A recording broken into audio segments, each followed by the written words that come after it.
हम आ गए हैं अपनी अगली क्लास में और ये है 13 नंबर का बिंदु एनसीईआरटी में 3.13 किरचॉफ के नियम। ठीक है, किरचॉफ के नियम विद्युत परिपथों में कभी कभी कई प्रतिरोधक एवं सेल जटिल ढंग से संबंध होते हैं। श्रेणी तथा पार्श्व संयोजन के लिए जो सूत्र हमने पहले व्युत्पन्न किए हैं वे परिपथ के सभी विद्युत धाराओं तथा विभवांतरों के लिए हमेशा पर्याप्त नहीं होते।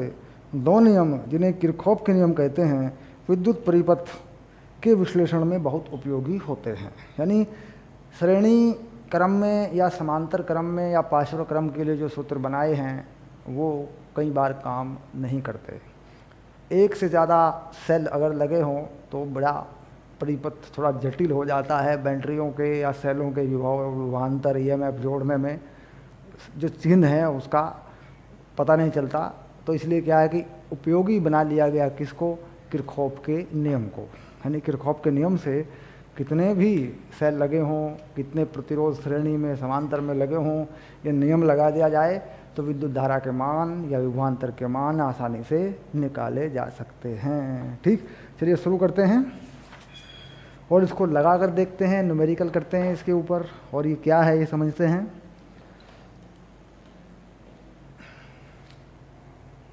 तो एनसीईआरटी के मुताबिक जो है ये 13 नंबर का बिंदु है और ये है किरचॉफ के नियम।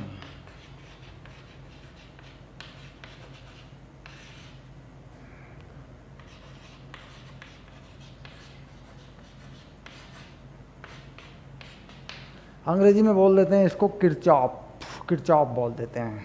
ठीक, KIRCHOFF, किरचॉफ रूल है ना।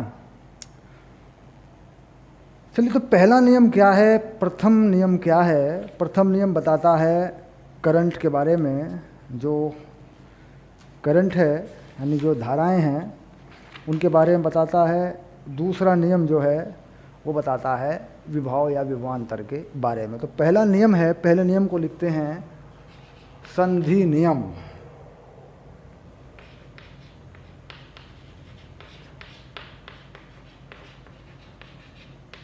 ये पहला नियम है।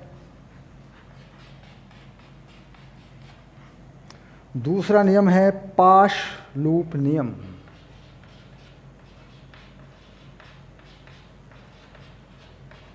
लूप नियम। देखिए, ये दो नियम हैं। अब हमें इन दोनों नियमों को समझना है कि इनका मतलब क्या है, परिभाषा क्या है। पढ़ा लेते हैं। संधि नियम को देखते हैं। किसी संधि पर संधि में प्रवेश करने वाली विद्युत धाराओं का योग इस संधि से निकलने वाली विद्युत धाराओं के योग के बराबर होता है। ये पहला नियम है।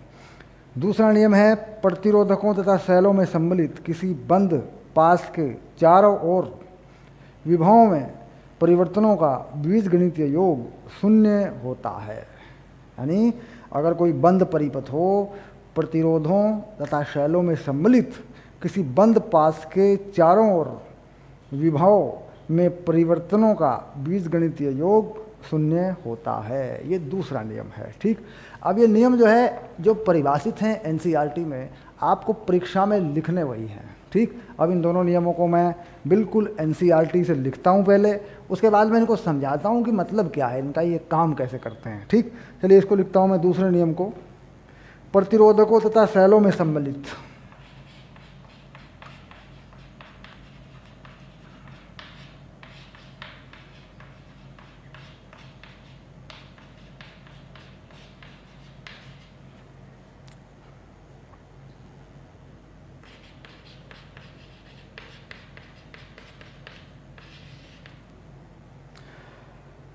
किसी बंद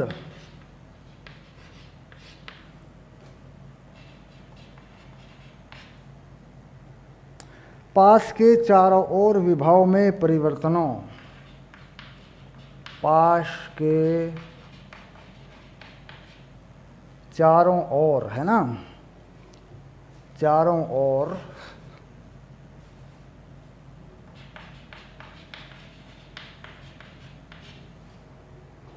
विभव में परिवर्तनों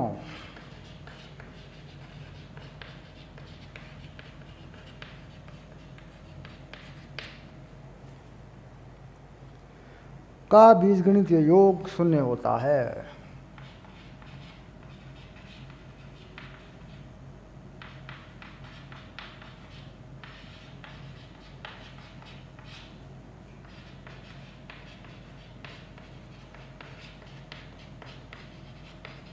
ये तो है दूसरा नियम। और जो पहले वाला है, किसी संधि पर संधि से प्रवेश करने वाली विद्युत धाराओं, किसी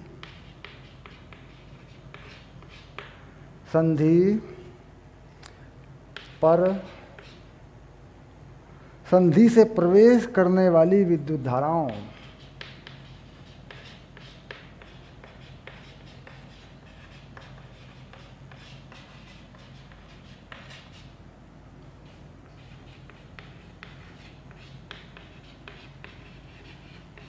विद्युत धाराओं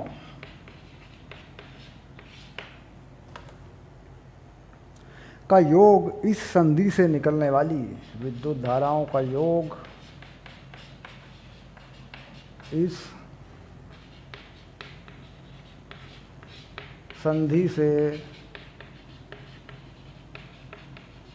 निकलने वाली विद्युत धाराओं के योग के बराबर होता है। विद्युत धाराओं के योग के बराबर होता है।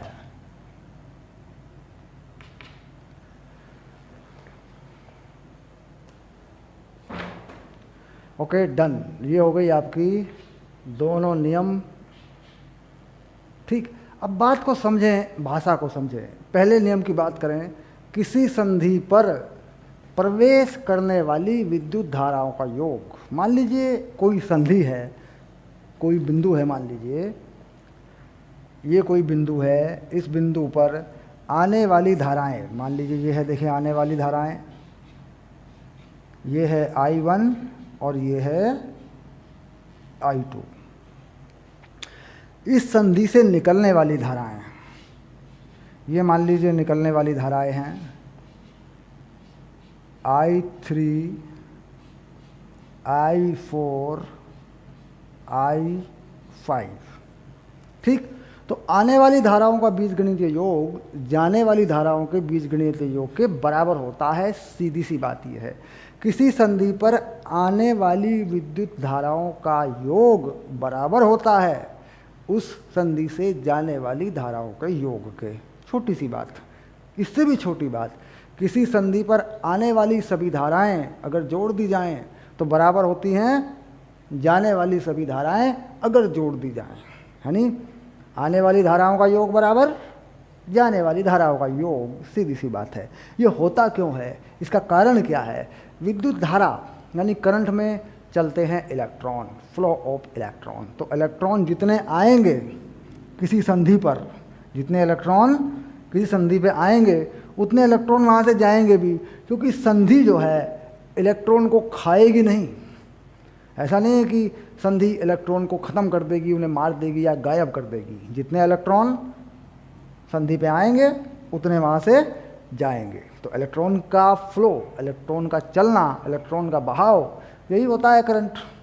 चालकों में इलेक्ट्रॉनों का चलना ही करंट होता है। तो हम जानते हैं कि आवेश में जो कुल आवेश है उतना ही रहता है, आवेश को नष्ट नहीं किया जा सकता। और आवेश का जो टोटल है उसे जोड़ दें वो भी उतना ही रहता है। तो इसका मतलब हो गया कि जितना आवेश की संधि पे आएगा उतना वहाँ से जाएगा भी। बेसिक हो गया इसका, इस नियम का जो बेसिक है वो क्या है? आवेश है। कितने इलेक्ट्रॉन की संधि पे आएंगे उतने वहाँ से जाएंगे। ठीक, तो कुल संधि पे आने वाले इलेक्ट्रॉनों का आवेश, संधि से जाने वाले इलेक्ट्रॉनों का आवेश, ये इसका बेसिक हो गया। अब लिख दें, अगर सूत्र लिख दें बना के तो क्या कहेंगे? I1 प्लस I2 बराबर है I3 plus I4 plus I5। यह पहला नियम। अब दूसरे नियम की बात करते हैं। दूसरे नियम में क्या कह रहा है? प्रतिरोधकों तथा सेलों में सम्मिलित किसी बंद पास के चारों ओर विभव में परिवर्तनों का बीजगणितीय योग शून्य होता है। प्रतिरोध और सेल में जो विभव शामिल होंगे उनमें जो चेंज होगा, जो परिवर्तन होगा, अगर उसे जोड़ दिया जाए तो वो बीजगणितीय योग उसका शून्य होता है। तो देखिए भाषा कुछ लिखी है इस तरीके से, लेकिन जो लगेगी भाषा जब हम इसे गणितीय रूप देकर लगाएंगे तब इसका मतलब समझ में आएगा। देखिए कैसे इसका मतलब समझते हैं कैसे। मान लीजिए कि हमारे पास एक परिपथ है,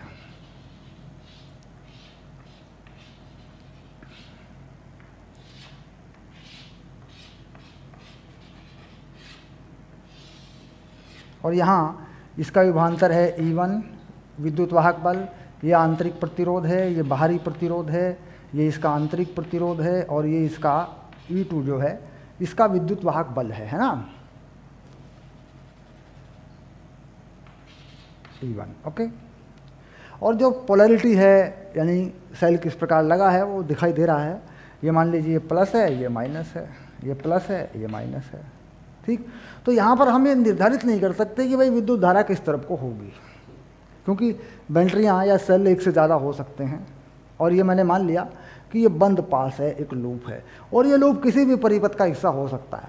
कोई भी परिपथ हो, किसी में भी हो, एक बंद लूप लेना होता है हमें, एक बंद पास लेना होता है। तो इसमें क्या करते हैं, धारा की दिशा मान लेने पर, तो धारा की दिशा मान लीजिए मैं ये मान लेता हूँ, देखिए ऐसे, ये विद्युत धारा की दिशा मान ली मैंने आई, इस तरीके से विद्युत धारा की दिशा ये है, देखिए इसका मान मैंने मान लिया आई, ये देखिए ये विद्युत धारा की दिशा हो गई। ठीक, अब यहाँ क्या कह रहा है कि कुल विभवाओं में परिवर्तन सभी के कारण, जितने भी सम्मिलित हुए हैं इसमें, चाहे वो सेल हुए हों चाहे प्रतिरोध हुए हों, सब शून्य हो जाना है। तो इसलिए क्या करना है, सब शून्य कुल पास में चारों ओर घूम के आने पर। तो मैं क्या करता हूँ, एक बिंदु ले लेता हूँ, बिंदु ए कहीं भी, ये बिंदु प्रतिरोध में या सेल पे नहीं होना चाहिए, ए, बिंदु ए ले लेता हूँ। तो बिंदु ए से मैं घूम के आता हूँ, वापस ए पे आ जाता हूँ, चाहे मैं इस रास्ते से जाऊँ चाहे मैं इसका उल्टा इस रास्ते से जाऊँ, इससे कोई फर्क नहीं पड़ता। मुझे ए पे वापस आना है और कुल विभव में परिवर्तन शून्य कर देना है। अब मैं जानता हूँ, बेसिक है मेरे पास इस बात को देखने का, कि जब मैं करंट की दिशा में चलता हूँ, विद्युत धारा की दिशा में चलता हूँ, तो मुझे पता है कि प्रतिरोध के कारण विभवांतर घटता है। अब मान लीजिए मैं यहाँ का विभवांतर मान लूँ VA, और मैं विद्युत धारा की दिशा में चलूँ तो विभवांतर घटेगा। अब देखिए यहाँ इस VA में से अगर मैं इस R1 को पार करूँगा तो विभवांतर घटेगा। ठीक, तो कितना विभवांतर घटेगा, -IR1, ये घटेगा। ठीक, अब इस सेल पर निर्भर करेगा। अगर मैं इस सेल को पार कर लूँ, मैं इस सेल को पार करता हूँ, तो अगर मैं इस सेल को प्लस माइनस से प्लस की तरफ पार करता हूँ तो विभवांतर प्राप्त होता है। लेकिन यहाँ पे उल्टा हो रहा है, प्लस से माइनस की तरफ मैं जा रहा हूँ, मैं इस सेल को प्लस से माइनस की तरफ पार करता हूँ, यानी इस दिशा में इसे पार करता हूँ, तो ये विभवांतर क्या होगा, ए में से घटेगा। यानी बिंदु ए के विभवांतर में बढ़ोतरी तब हो सकती है जब सेल इस तरीके से लगा हो, देखो ऐसे लगा हो। ठीक, तो सेल कैसा है, उल्टा लगा हुआ है। ठीक, तो बिंदु ए के विभवांतर को ये कम करेगा। यानी अगर सेल जो है प्लस से माइनस हम जा रहे हैं तो सेल विभवांतर को, ए के विभवांतर को कम करेगा। तो इसका मतलब हो गया -E1 या ε1। इसके बाद आगे बढ़े, फिर विद्युत धारा की दिशा में ये प्रतिरोध आया, ये भी कम करेगा, बिल्कुल पहले की तरह है, IR1 इसको मान लें, ये रहा। ठीक, अब आगे बढ़ते गए, ये प्रतिरोध देखिए ये भी कम करेगा, IR2। ठीक, अब अगर इसकी बात करें, देखिए सेल लगा है, ये क्या करेगा, ए के विभवांतर को बढ़ाएगा, क्योंकि माइनस से प्लस आ रहे हैं हम लोग, तो ये बढ़ा देगा। तो प्लस कर दें E2। ठीक, इसको पार कर गए हम लोग, अब हम पहुँचे VA पर। ठीक, तो VA पर आते आते हमें फिर से जो है VA का विभव प्राप्त हो गया, यानी VA से चले और VA पे हम वापस आ गए। तो देखा जाए तो ये हमें VA का विभव प्राप्त हो गया वापस। ठीक, अब यहाँ देखा जाए तो ये VA जो है ये कट गया ऐसे। ठीक, तो ये नियम, ये समीकरण जो है, एक इक्वेशन जो है हमारे पास, ये बन के आ गई, जो किरचॉफ के नियम के अनुसार हमने लगाई। ठीक, अब ये कैसे बन के आ रही है देखिए, करते हैं। अगर हम इसमें से आई का मान निकालना चाहें तो हमें आई का मान मिल जाएगा। इसमें से कितना मिलेगा आई का मान? ये सब जो आई हैं हम उधर कर लेते हैं, तो ये आ जाएगा E1 माइनस E2 और बटे में सारे प्रतिरोध R1 plus R2 plus R। देखो ये बन रहा है, ये रहा देखो। ठीक, E1 माइनस E2 और नीचे सारे प्रतिरोध, ये आ जाएगा विद्युत धारा का मान। ठीक, अब बात ये आती है कि कहीं कहीं पर ये मान प्लस में आते हैं, कहीं कहीं पर ये मान माइनस में भी आ जाते हैं, क्योंकि हम क्या करते हैं कि इस लूप को इस तरीके से लगा देते हैं, तो प्लस माइनस की गड़बड़ी इसमें होती है। तो उसके लिए क्या करते हैं कि जिस बिंदु से चलते हैं उस बिंदु में जैसी पोलैरिटी हमारे सामने आती जाती है हम वैसा लिखते जाते हैं, और ये जो आपका प्रतिरोध में जो विद्युत धारा खर्च होती है उसका IR उसमें जोड़ दे जाते हैं। एक ये इसका बेसिक तरीका ये भी होता है, ऐसे भी इसको लगा सकते हैं। ठीक, अब यहाँ से विद्युत धारा का मान जो है आप निकालेंगे E1 माइनस E2, तो इस तरफ से आएगा देखो E1 माइनस E2, क्योंकि इधर से विद्युत धारा की दिशा मानी जाएगी और उसका मान आ जाएगा। ठीक, तो मैं कहता हूँ कि प्लस माइनस की समस्या ना आए उसके लिए क्या करें, उसके लिए बिल्कुल बेसिक तरीका होता है। ये समीकरण तो आपने बना ही लिया, तो समझ लिया आपने। आगे करते हैं, कैसे लगाते हैं देखो।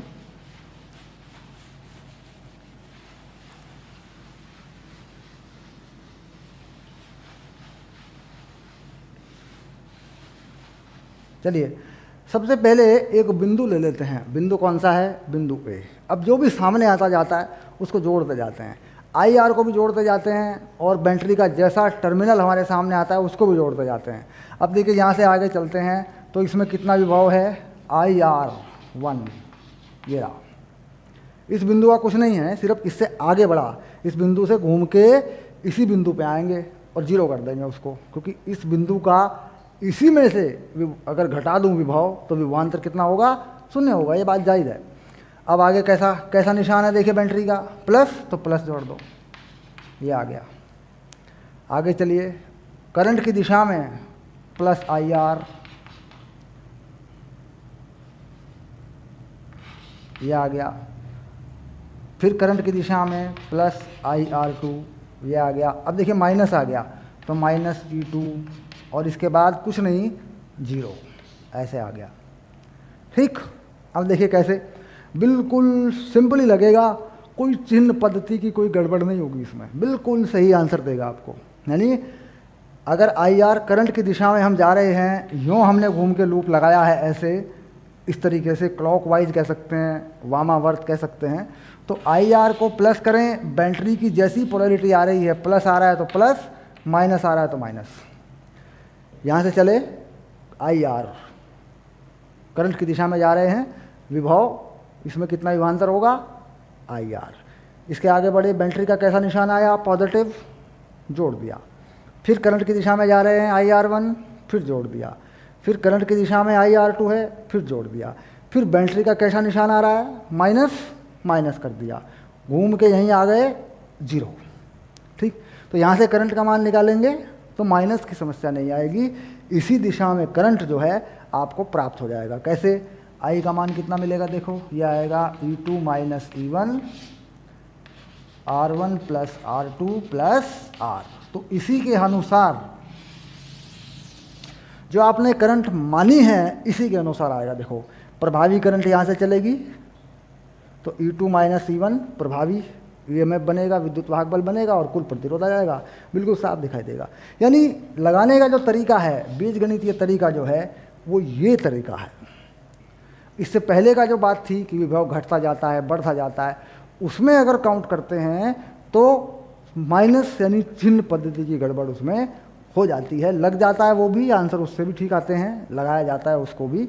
लेकिन स्टैंडर्ड क्या है? समीकरण बनाना, यानी ये इक्वेशन लगा देना, किसी बिंदु से चलें, घूम के उसी बिंदु पे आ जाएं, जिस तरफ जा रहे हों IR को प्लस करते चलें, और बैटरी की पोलैरिटी जैसी आती है वैसी लिखते चलें।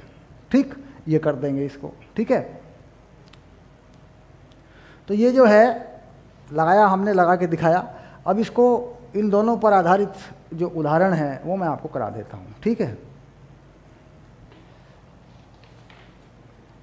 मैंने इसके लिए कुछ उदाहरण बताए हैं ताकि ये नियम जो है लगा कर देख लें आप। सबसे पहली जो बात होती है इसमें, करंट को प्लेट करना, यानी जो करंट है उसको किस तरीके से हम किसी परिपथ में डालेंगे, ठीक। चलिए शुरू करते हैं उदाहरण सहित।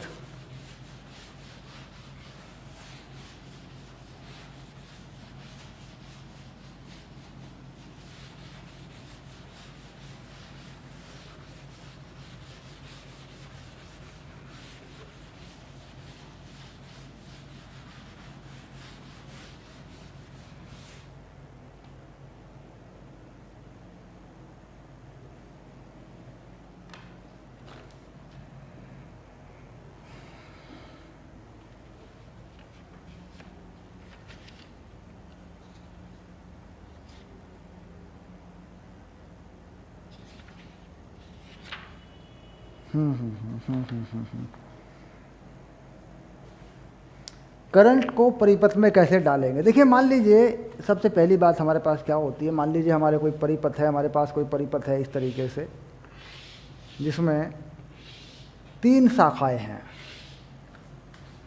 3 शाखाएं हैं, ठीक।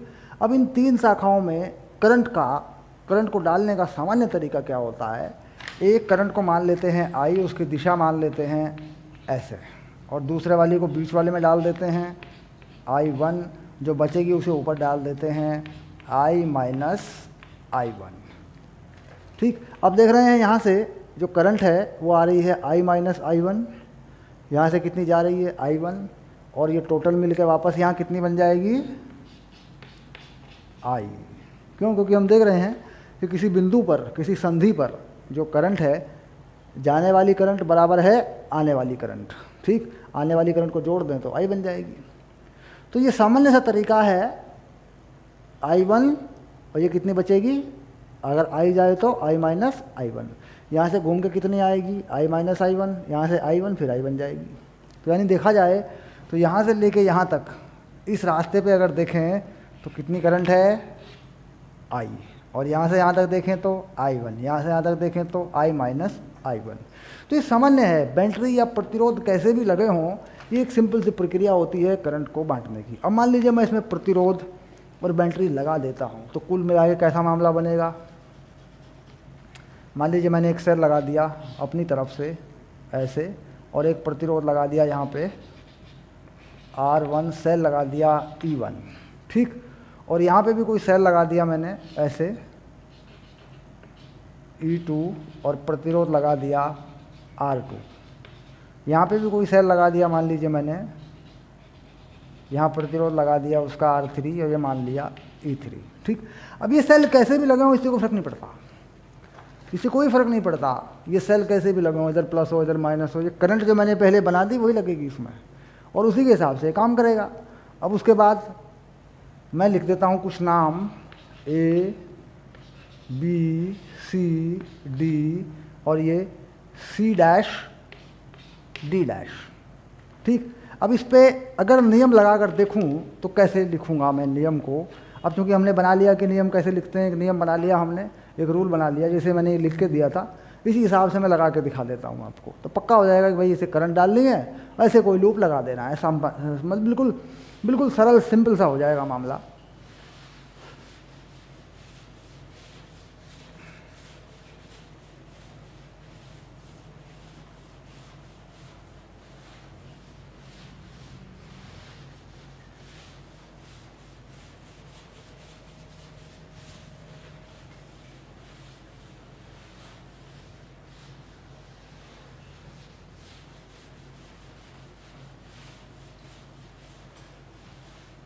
चलिए अब देखते हैं कि लूप कौन सा लेना है। लूप मान लीजिए पहले वाला लेते हैं और इसमें घूमते हैं वामावर्त ऐसे। लूप कौन सा लिया, ABCD, तो ले लेते हैं लूप ABCDA, ABCDA, यानी ए पे जाएं, बी पे जाएं, सी पे जाएं, डी पे जाएं, फिर ए पे आ जाएं। ठीक, अब इसमें बिंदु ए से चलते हैं, बिंदु ए से चलते हैं और बिंदु ए पे आ जाते हैं, टोटल पोटेंशियल ज़ीरो कर देते हैं। तो टोटल जो पोटेंशियल चेंज है सबका वो कितना, ज़ीरो। और शुरू करते हैं ए से।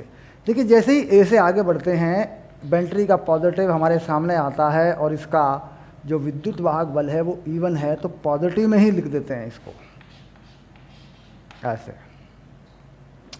और आगे बढ़ते हैं विद्युत धारा की दिशा में, देखिए ये करंट की दिशा है, विद्युत धारा की दिशा में ही R1 है, तो इसे भी प्लस लिख देते हैं, ये आ गया। ठीक, अब नीचे आते हैं। अब देखिए यहाँ से इधर को जब जाएंगे, जब यूँ घूम के आएंगे तो विद्युत धारा की दिशा के विपरीत आ रहे हैं। देखिए हम विद्युत धारा की दिशा के विपरीत आ रहे हैं, तो ये माइनस में लिखना पड़ेगा। माइनस कितनी धारा है, I1, और ये है R2। इस जीरो को आगे लिख लेते हैं, ये लो। ठीक, तो ये माइनस में क्यों लिख दिया, बात समझ में आ रही है कि विद्युत धारा की दिशा आगे की तरफ है और हम किधर से आ रहे हैं घूम के, हम इधर से आ रहे हैं। तो हम अपने चलने के साथ साथ चिन्ह पद्धति का इस्तेमाल कर रहे हैं। हमारे साथ होती है विद्युत धारा की दिशा तो प्लस IR लिखते हैं, हमारे विपरीत आ रही होती है तो माइनस IR लिखते हैं। तो देखिए I1 विपरीत आ रहा है तो माइनस IR2 लिख दिया। कितनी करंट है, I1, प्रतिरोध कितना, R2। अब हम थोड़ा और आगे बढ़े तो देखिए E2 का माइनस हमारे सामने पड़ गया, माइनस, तो माइनस में E2 लिख दिया, ये आ गया। ठीक, और आगे बढ़े, ऊपर गए तो बिंदु ए पे चले गए तो फाइनली हमने इसको जीरो कर दिया। कुछ ज़्यादा ही दूर जीरो लिख दिया था मैंने, ए ये लग गया। देखो ये है लूप ABCD। अब दूसरे लूप में आप खुद लगा लेंगे, कोई दिक्कत नहीं है।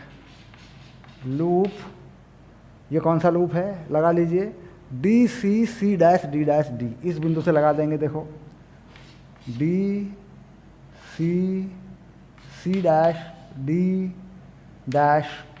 ये लूप लग गया। देखो ये वाला लूप है, ये वाला लूप है। देखो ऐसे। अब शुरू करें डी से, तो चलें। तो डी से आगे बढ़ने पर हमारे सामने आया प्लस E2, तो प्लस E2 लिख दिया हमने। ठीक, उसके बाद I1 की दिशा में हम जा रहे हैं, हमारे सामने आया R2, तो करंट की दिशा में हमने इसको लिख दिया I1 R2। ठीक, ये भी प्लस हो गया। आगे बढ़ते गए, करंट की दिशा, देखिए करंट की दिशा में ही, I की दिशा में ही R3 है, इसको लिख दिया प्लस में IR3, ये हो गया। अब आया आगे माइनस, माइनस पड़ गया हमारे सामने, तो इसको लिख दिया हमने E3, ऐसे। माइनस पड़ा तो माइनस में लिखेंगे, है ना, देखो गलती ना हो जाए, ये हो गया माइनस। ओके, अब इसको पार किया तो ये बन गया बिंदु D, बस हो गया जीरो, ऐसे। ठीक, यानी ये लगाने का एक बीजगणितीय तरीका है जिसमें कोई झंझट नहीं है। प्रैक्टिकली वास्तविक में जो चीज़ काम करती है वो इन निशानों का उल्टा काम करती है।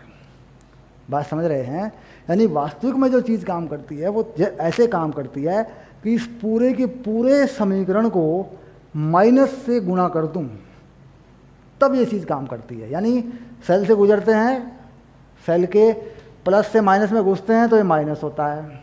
ठीक, करंट की दिशा में जाते हैं तो ये माइनस होता है, फिर वो उस तरीके से काम करती है। वो भी मैंने आपको शुरू में बिल्कुल लगा के बताया था, लेकिन चीज़ वही है, माइनस से गुणा कर देंगे तो उस तरीके से आ जाएगी।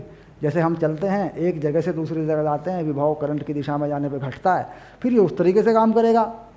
और अगर इसे बीजगणितीय रूप में ले लें, सिर्फ याद करने के लिए रख लें कि भाई याद करना है और कैसे लगाना है ताकि कोई गलती ना हो, तो ये वो तरीका है, याद रखो, ऐसे लग जाएगा।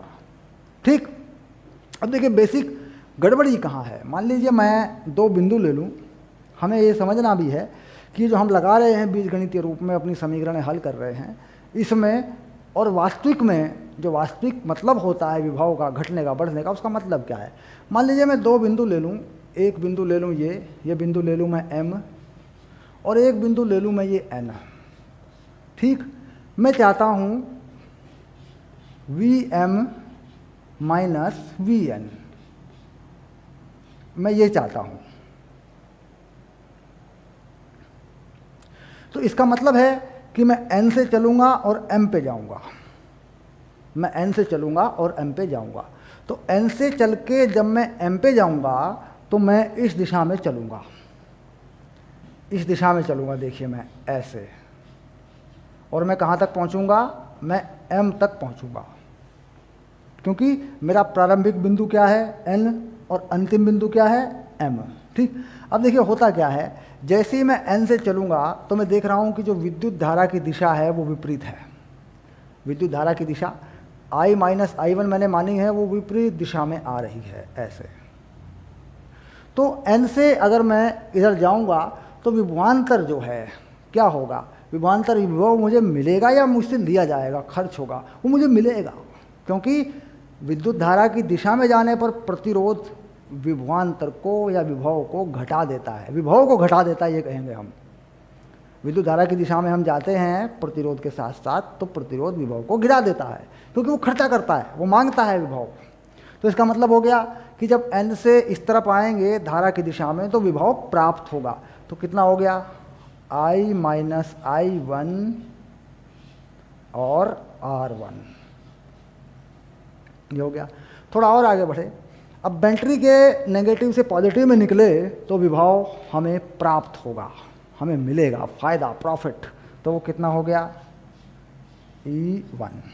ठीक, अब ये जो है देखिए Vm माइनस Vn है, इसमें अगर I माइनस I1 का मान पॉजिटिव हो और E1, ये सब टर्म जो हैं सारे पद इसमें पॉजिटिव हो जाएं तो क्या होगा, Vm बड़ा होगा n से, यानी m से n की तरफ धारा बहेगी। अगर मैं देखूं ये पद कहाँ पर है, ये पद इसमें कहाँ पर है, देखिए ये पहला पद है, ये यहाँ पर है, ये देखिए यहाँ पर है। ठीक, यानी ये जो इतनी सी चीज़ है ये है Vm माइनस Vn, यानी m से n पे जाने के लिए ये चीज़ है। ठीक, m से n पे जाना यहाँ लिखा हुआ है, तो m से n पे गए ये चीज़ हो गई। ऐसे ही आगे बढ़े दूसरे टर्म आ गए, तो ये चीज़ यहाँ लिखी हुई है। वास्तविक में मतलब जो है ये चीज़ आप समझ लें अगर थोड़ा सा, वास्तविक में ये विभव इस तरीके से लिखे गए हैं। अब मान लीजिए मैं m से m पे ही आ जाऊँ तो ये पूरा का पूरा Vm माइनस Vm, यानी एक ही बिंदु से घूम के वापस आ जाऊँ तो पूरा का पूरा इस तरीके से लिखा जाएगा। अब इसमें अगर मैं m और n दोनों को बराबर कर दूं, यानी m से चलूं और m पे आ जाऊं, ठीक, तो क्या हो जाएगा, वो विभवांतर कितना हो जाएगा, 0 हो जाएगा। यानी एक ही बिंदु से चले घूम के उसी पर वापस आ गए तो 0 हो जाएगा। तो ये जो पद हैं इस तरह के, यहाँ से वहाँ जाने में मान लीजिए मुझे दो बिंदुओं के बीच विभवांतर चाहिए तो मैं इस पद्धति का इस्तेमाल करता हूँ। ये भी किरचॉफ के नियम का हिस्सा है, जैसा कि मैंने बताया। देखिए यहाँ ये चीज़ लिखी हुई है, ये लिखा हुआ है Vm माइनस Vn यहाँ पे, ठीक, और ये किसके बराबर हो जाएगा, I1 R2 और प्लस E2 नीचे वाले के बराबर भी हो जाएगा ये। अब मान लीजिए मैं इस चीज़ को यहाँ लिख दूँ, इस चीज़ को मैं यहाँ लिख दूँ इस जगह पे, तो कैसा बनेगा वो समीकरण देखिए, Vm माइनस Vn, ये मैंने लिख दिया यहाँ पे, और इसके साथ में देखो ये मैंने लिख दिया minus I1 R2 minus E2 equal to 0। तो देखो Vm माइनस Vn कितना बन रहा है बताओ, ये बन रहा है I1 R2 प्लस E2, ये रहा देखो, ठीक, ये भी बन रहा है। और यहाँ से कितना बन रहा है, Vm माइनस Vn, ये भी बन रहा है।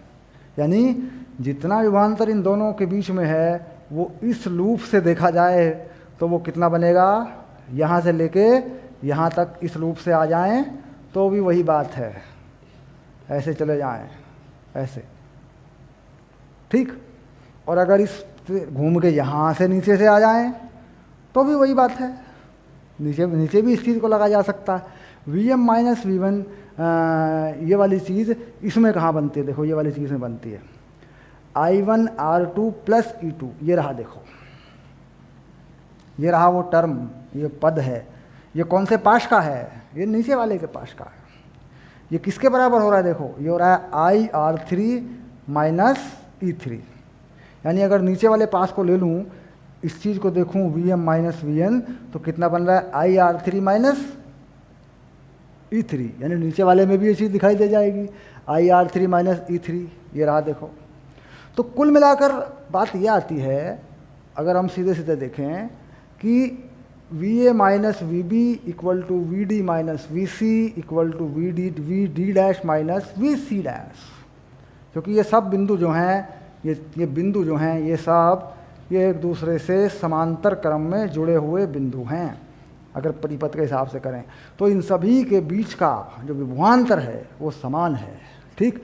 यानी अब हम ये मोटा मोटा समझ लिया हमने कि हम ये कर सकते हैं, ये लूप तो हमने लगा ही लिया, हम ये लिख सकते हैं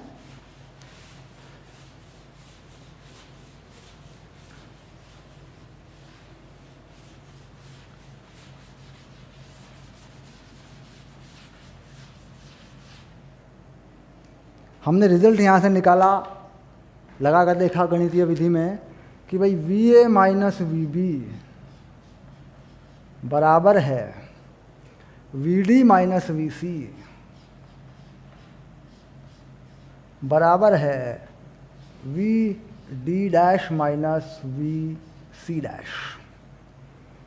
ये देखो ये,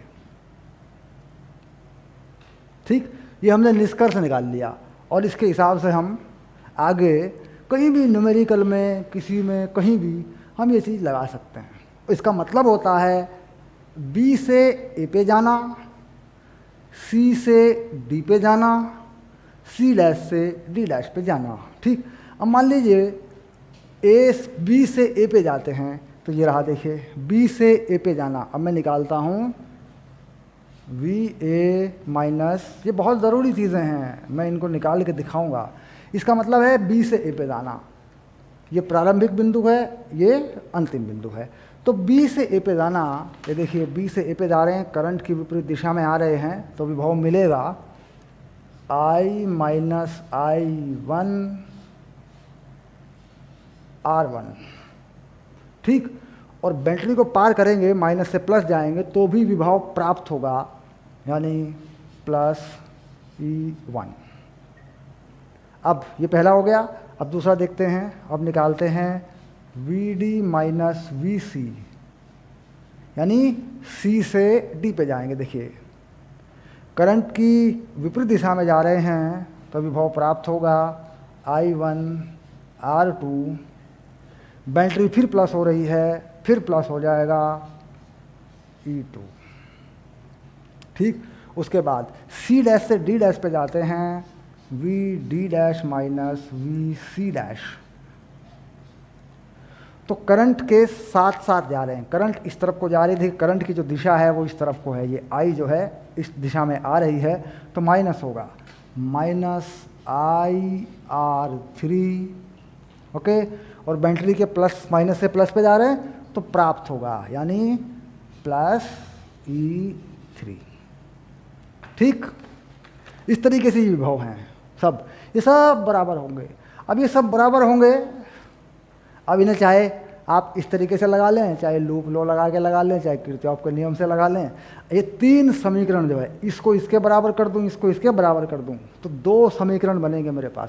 उन दोनों समीकरणों को मैं हल कर लूँ तो I और I1 के मान मैं निकाल लूँगा, ठीक। तो किरचॉफ के पास नियम, लूप नियम को लगाकर समीकरण बना करके, ठीक, कई तरीके से बना लो। मैंने कई तरीके बताए हैं इस वीडियो में। एक मैंने कहा इस बिंदु से चलें, इसी पे घूम के वापस आ जाएं, वो मैंने बता दिया आपको। ये वाली चीज़ लगाएं, ये भी लगा सकते हैं, साफ साफ इसको समझ ले कैसे लगानी है, न्यूमेरिकल में ये भी लग जाएगी, ठीक। तो आप करंट का मान, विद्युत धारा का मान निकाल सकते हैं, ठीक है। तो यहाँ तक की बात थी, यानी नियमों को समझने वाली। अब उदाहरणों में चलेंगे, करंट को कैसे डालना है, लूप लो कैसे लगाना है, ये बात पक्की हो चुकी। अब एक छोटा सा उदाहरण लूँगा मैं, मेरे पास छोटे से दो उदाहरण हैं, ये दोनों लूँगा मैं, ठीक है। उसके बाद NCERT के जो उदाहरण है वो हल कराऊँगा मैं।